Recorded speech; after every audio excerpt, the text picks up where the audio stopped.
Sebenarnya saya kan kelahiran tuh dari Jawa.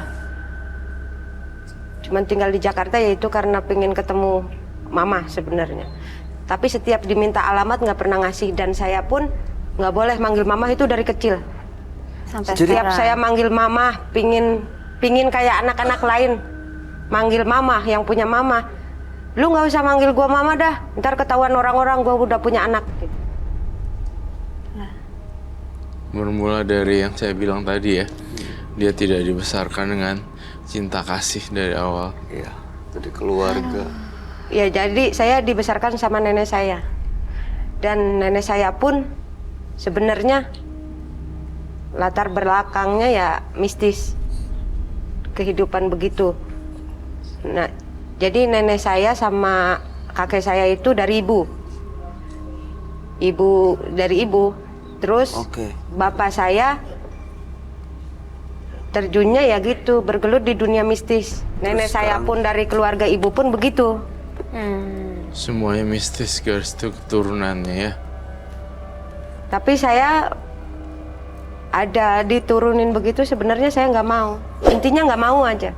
Walaupun ada beberapa yang bisa buat nolong orang, tapi saya nggak mau terjun di begitu. Nggak mau karena trauma atau pernah diganggu sama lu gaib? Diganggu intinya. Kalau untuk nolong orang sih sebenarnya kalau misalnya kepepet-pepet banget udah kasihan, ngerasa kasihan baru. Tapi kalau misalnya yang keseringannya justru diganggu dengan bisikan-bisikan seperti itu. Ini sekarang masih ada yang bisikin nggak?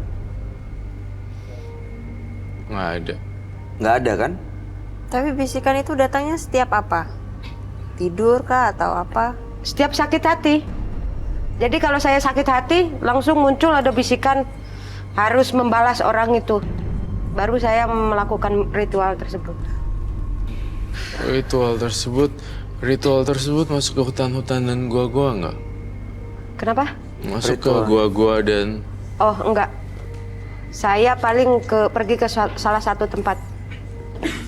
Itu kalau udah benar-benar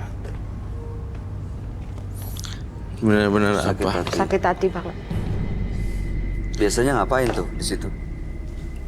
Ya paling untuk melakukan ritual itu biar nggak ada yang mengganggu saja. Baik. Kita tahu kan kaki kita selalu melangkah ke tempat yang berbeda-beda dan ribuan mil tanpa sengaja gitu ya. Tanpa kita tahu, ternyata sepatu sering menemani kita kemanapun kita pergi. Nah, hari ini saya akan melakukan penetralisiran dengan cara saya menghentikan semua, ibarat kata sepatu lama udah ditinggal, dan kemudian kamu sepatu baru, langkah baru, hidup baru, ya. Disita aja? Saya bukan malah sita lagi, pengen saya bakar. Oh.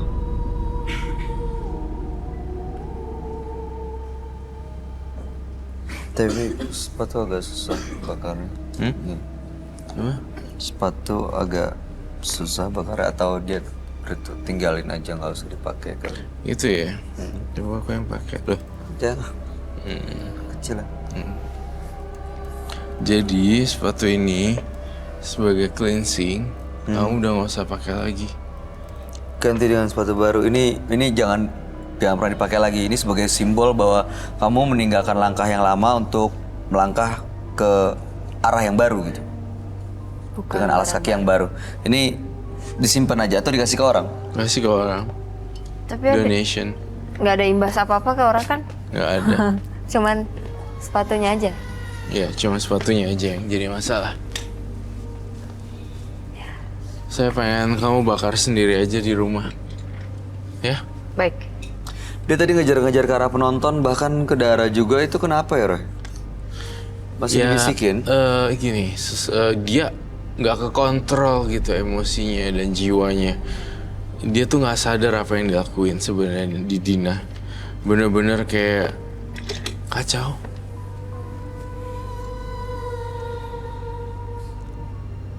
Mbak Dina udah punya anak? Sudah. Semoga apa yang saya sampaikan juga jalannya. Anak tapi baik-baik aja. Alhamdulillah sih baik. Jangan-jangan pernah melakukan hal seperti yang tadi Anda nggak sadar ke anak gitu? Oh enggak, saya nggak pernah. Baik-baik aja ya. Bahkan setiap ada masalah keluarga pun saya nggak pernah anak tahu. Oke.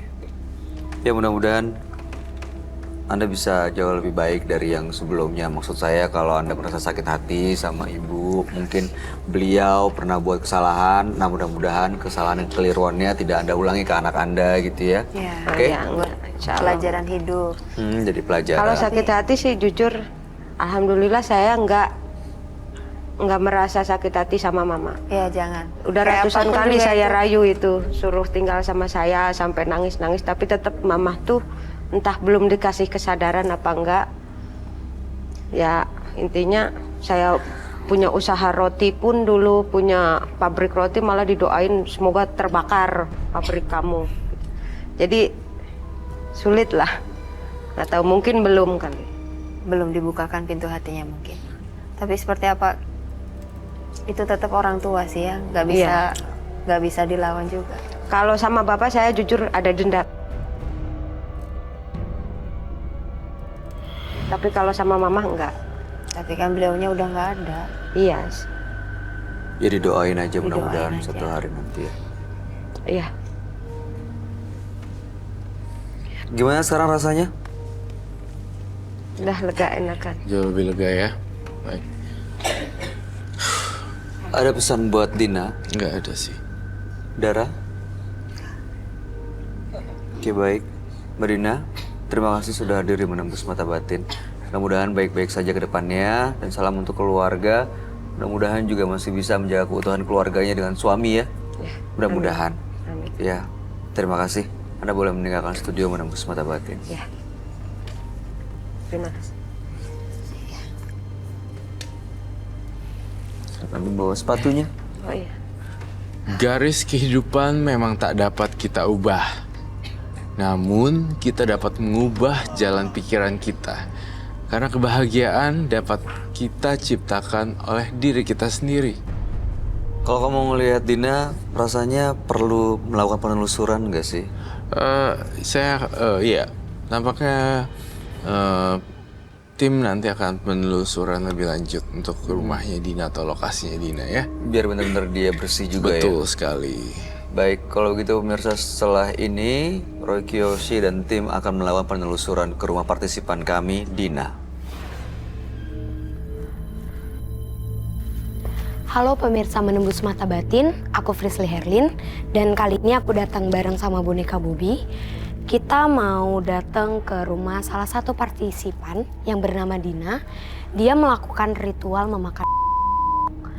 Terus juga di dalam udah ada tim dan kita udah menaruh beberapa kamera di titik-titik yang memang ada sosok tersebut. Sekarang aku mau nemuin tim dulu. Halo Chris. Hai Kak.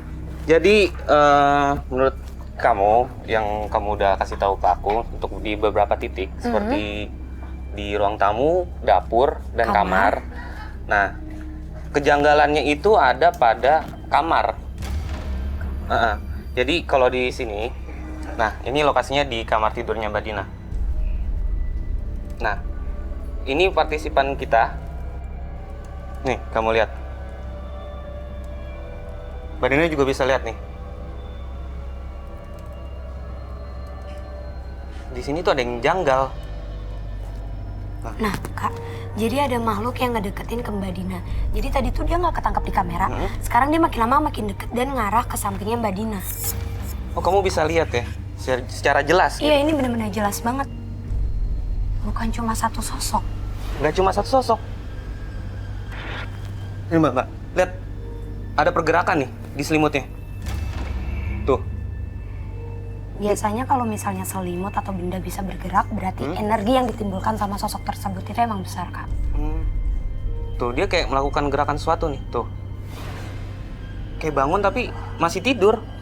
Nih, kamu Tapi kayak bangun. saya nggak tahu, Nggak nggak ngerasain merasa apa-apa? gitu, nggak merasa. Ini menurut catatanku, ini tuh sekitar pukul 2:15. Jam 2:15 pagi. sosok itu masih ada di samping Mbak Dina. Kira-kira gimana nih? Jadi kalau yang aku lihat, karena sosok ini kan berarti mengganggu ya, dan dia frekuensinya besar banget. Dan aku juga dari mulai masuk tadi ngerasa ada panggilan-panggilan dari dalam rumah. Oh, kamu udah ngerasa sebelum sampai sini tadi? Berarti kita langsung masuk kali Iya. ya. Ayo, boleh deh. Ayo, Pris. Bania. Kok makin lama Bobby juga makin ngarahin ke sana ya? Dia bilang dia minta ke atas, dia minta ke atas. Oh, kamarnya pun di atas. Kita langsung ke atas aja ya. Kejadian di rekaman itu Ya, ada di atas. yuk. Oke. Misi. Wah,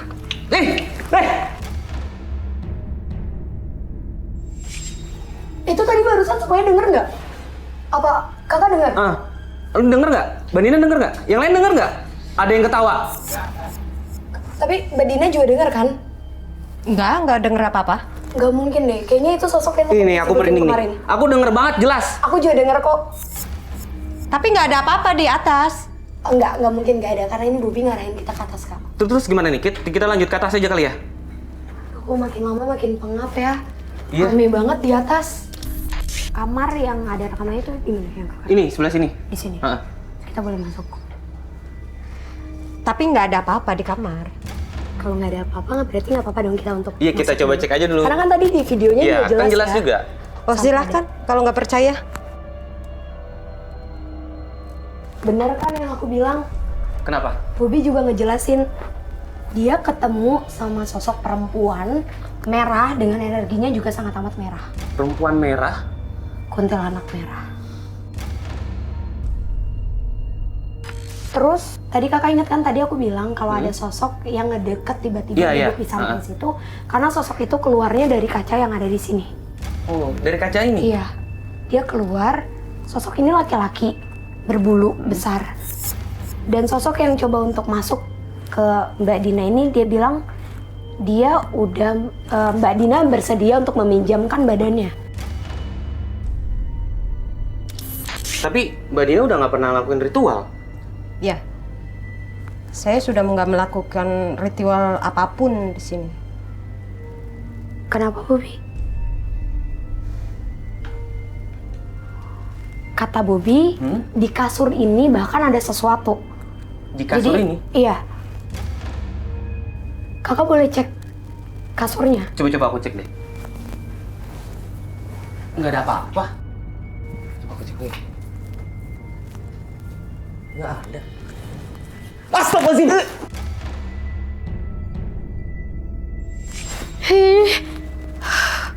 Ini apa ini? Itu belatung hidup. Belatung hidup ini. Kok bisa sih? Tadi kata Mbak Dina udah nggak ngelakuin ritual apapun lagi. Ya, Kayaknya nggak mungkin deh. Kalau misalnya Mbak Dina udah nggak ngelakuin apa-apa, nggak mungkin sampai ada belatung ini. saya juga nggak tahu dari mana belatung itu datang. Saya nggak tahu apa-apa. Kasusnya kan Mbak Dina ini makan. Mm-mm. Kayaknya nggak mungkin deh. Mbak Dina yakin udah nggak ngelakuin apapun. Ya, saya yakin. Kita lanjut aja kali ya? Iya, kita harus keluar.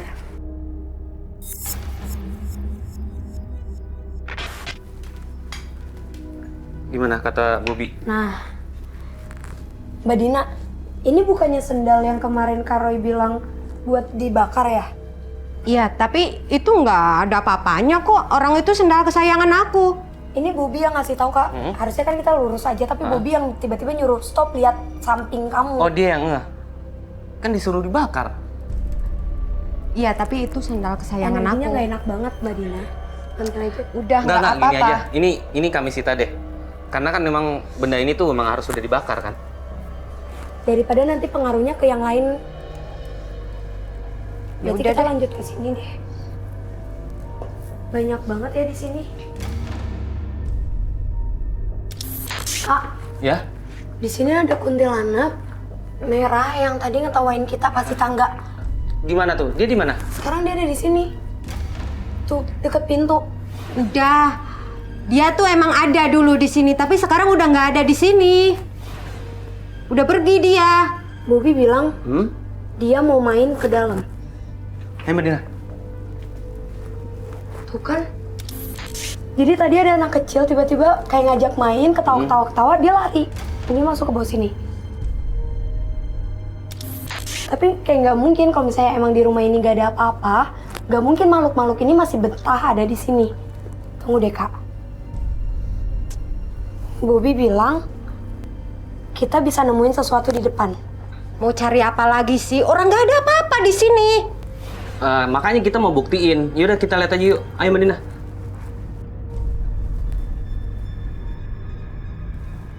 Ini kain merah apa? Itu bukan apa-apa. Kalau bukan apa-apa kenapa ditutupin Mbak Dina? Iya tapi nggak penting ini. Boleh saya lihat? Nggak boleh. Loh, kan kita di sini mau ngecek. Kita buka ya. Nggak usah. Bobby soalnya ngarahin ke sini Karena banget ini nih, ke Kak. sini. Coba kita buka deh. Astagfirullahaladzim. Tadi kata Mbak Dina udah nggak ngelakuin apapun lagi. Ini apa? Itu cuman hal biasa kok. Paru busuk yang dimaksud itu ini berarti. Dan belatungnya pun ada. Sama persis kan Kak yang ada di kamar? Udah, nggak usah dipegang-pegang.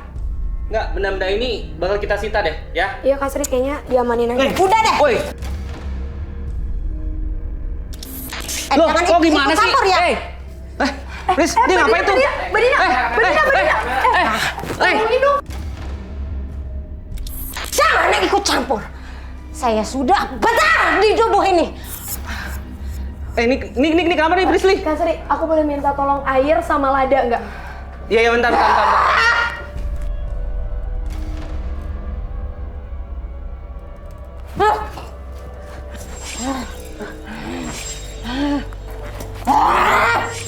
Kurang ajar. Pergi kamu dari badan Mbak Dina! Dia kerasukan apa ya, Prisli? Kuntilanak merah yang dari tadi tuh ngegangguin kita. Dan Mbak Dina dari tadi juga nutupin dia. Jadi dia ngerasa dia dibelain. Coba kamu sadarin deh. Aku minta air dong. Dia marah ya karena kita mau ambil. Semua barang-barangnya. Terus juga kayak masih ada sesuatu yang ditahan sama Mbak Dina buat ngelindungin sosok yang tadi sempat kita temuin itu, Kak.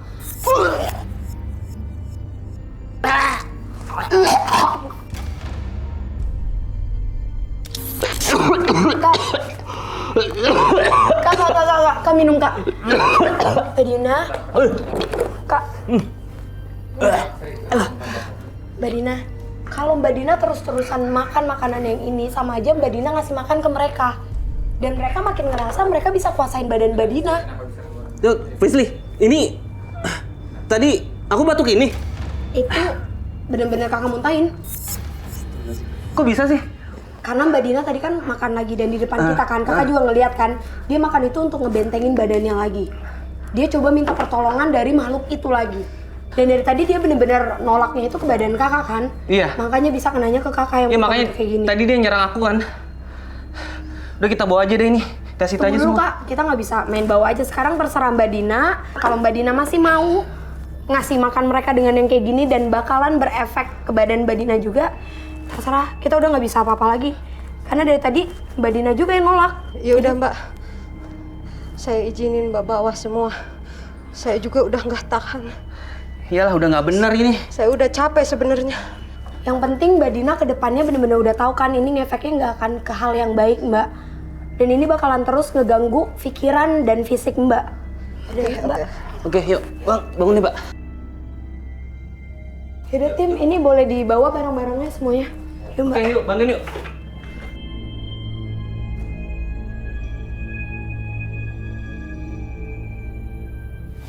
Pemirsa, dua partisipan kami yang hadir malam hari ini adalah Ojan dan Dina. Ojan melakukan begitu banyak kriminal dari sejak kecil, tapi istrinya masih tetap setia dan bahkan masih yakin Ojan adalah suami yang baik. Dan Dina tadi melakukan ritual mistis makan ati mentah dan melakukan kekacauan di sini. Bagaimana tanggapan kamu, Roy? Saya terharu dengan Ojan? Ojan. Ternyata memang ada juga ya cinta sampai tua gitu ya. Iya. Nggak, kalau sekarang kan kamu tahu beberapa orang baru kawin udah gitu cerai, atau paling cuma 5 tahun cerai. gitu segala macam. Nah Ojan dan istrinya sayang banget sama Ojan ya. Ya salut sih ya, dia masih kuat untuk bisa bertahan. Salut gitu. loh, salut Bertahan banget. cintanya. Gak kebayang sih kalau dia si Ojannya ini main cewek gitu ya. Perasaan Mudah-mudahan istrinya sih gimana enggak ya. Sementara Dina itu saya tidak takut, tapi Dina menebar teror saja. Oke. Dara ada tanggapan? Dari dua-duanya ini kan sebenarnya kan punya dua partisipan ini kan sebenarnya punya apa ya, dendam, punya unek-unek sesuatu yang emosi yang terpendam kan sebenarnya ya. Tapi sebenarnya itu bisa diobatin dari diri sendiri nggak sih Kak Roy? Dari diri sendiri. Ya nomor satu kan paling penting dari diri sendiri kan Iya, ya. Entah itu dari hal-hal mistis atau apa, mungkin mereka kan hanya ikut mendorong aja gitu, cuman ikut ya gini lah, ayo gitu, cuman gitu aja kan. Tapi sebenarnya bisa dari dalam diri sendiri. Cuman mereka mungkin nggak kontrol itu ya. Iya. Ya mudah-mudahan Ojan dan Dina baik-baik aja ke depannya, terutama Ojan lebih bahagia ya. Tapi salut sama istrinya, walaupun disakiti tapi tetap membalas dengan cinta. Tapi saya salut juga sama Ojan. Ojannya juga ya, Iya, mau karena dia mau lepas, berubah. demi anak dan istrinya. Betul. Baik, Dara, terima kasih banyak Sama-sama. sudah hadir di Menembus Mata Batin. Sukses untuk karir dan segala rencana baiknya. Amin. Roy Kiyoshi, Terima terima kasih. kasih atas segala penjelasan dan pencerahannya. Terima kasih. Pemirsa, hiduplah seperti pohon yang berbuah. Walau kerikil seringkali terlempar ke tubuhnya, tapi dia tetap membalasnya dengan buah. Ikuti terus kisah-kisah selanjutnya yang akan selalu kami sajikan di sini, Menembus Mata Batin.